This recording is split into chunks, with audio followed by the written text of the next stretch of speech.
Почитувани граѓани, почитувана јавност.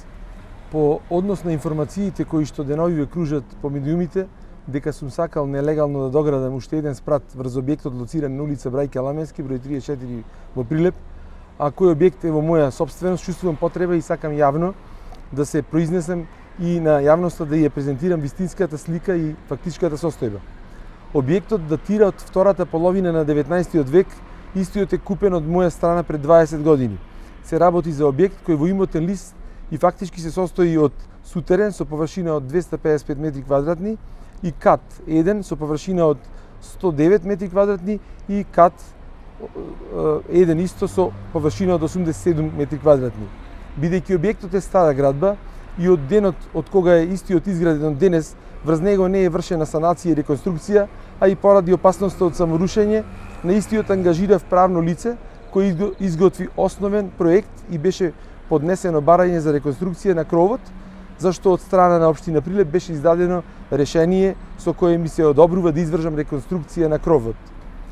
Но во текот на изведувањето на градежните работи, односно отстранувањето на кровот, дојде до појава на делумно саморушење на постоечките масивни ѕидови од катот со пукнатини во ѕидовите, поради што изведувачот на работите доела со општина Прилеп уредно достави писмено известување за новонастанатата ситуација, во кое наведено, цитирам: при реконструкцијата на кровот, која што подразбираше отстранување на дотраен кров со стари гнили греди, за да потоа се постави нова кровна конструкција на објектот, при интервенцијата за отстранување на кровот, бидејќи стариот кров имаше цврста врска со ѕидовите од катот, при рушењето на кровот дојдено е до деформации во ѕидовите од спратот, во вид на поголеми пукнатини по цела должина на ѕидовите, како и диагонално на нивната вертикална површина од надвор и од внатре, при што дојде до нивно делумно саморушење.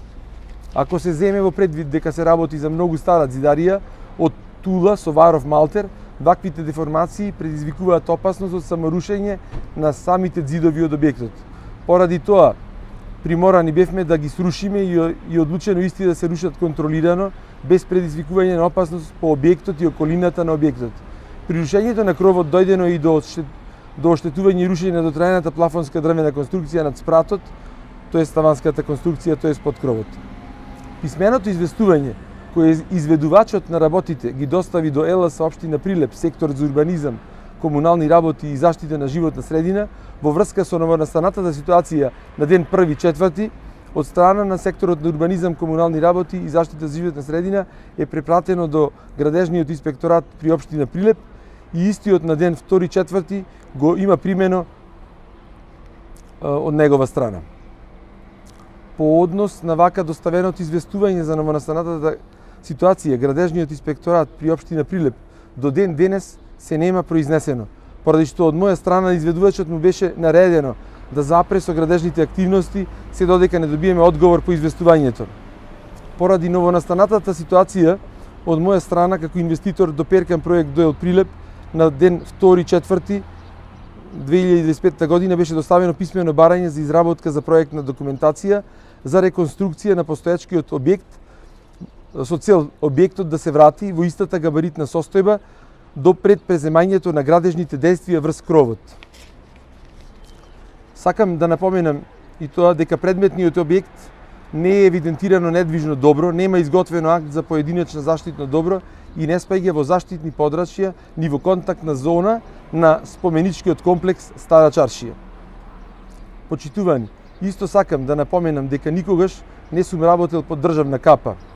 Потекнувам од работничко семејство кој никогаш не живеело на јаслите на државата, а како советник на општина Прилеп, па до ден денес, мојата плата, мојот хонорар го донирам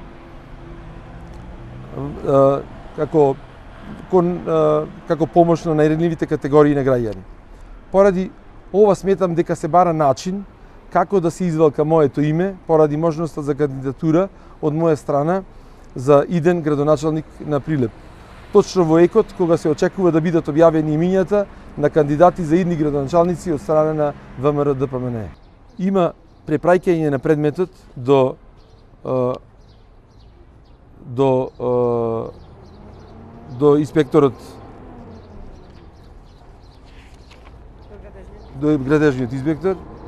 Има наше барање проследено до Перкан проект да ни се направи нова проектна документација за реконструкција на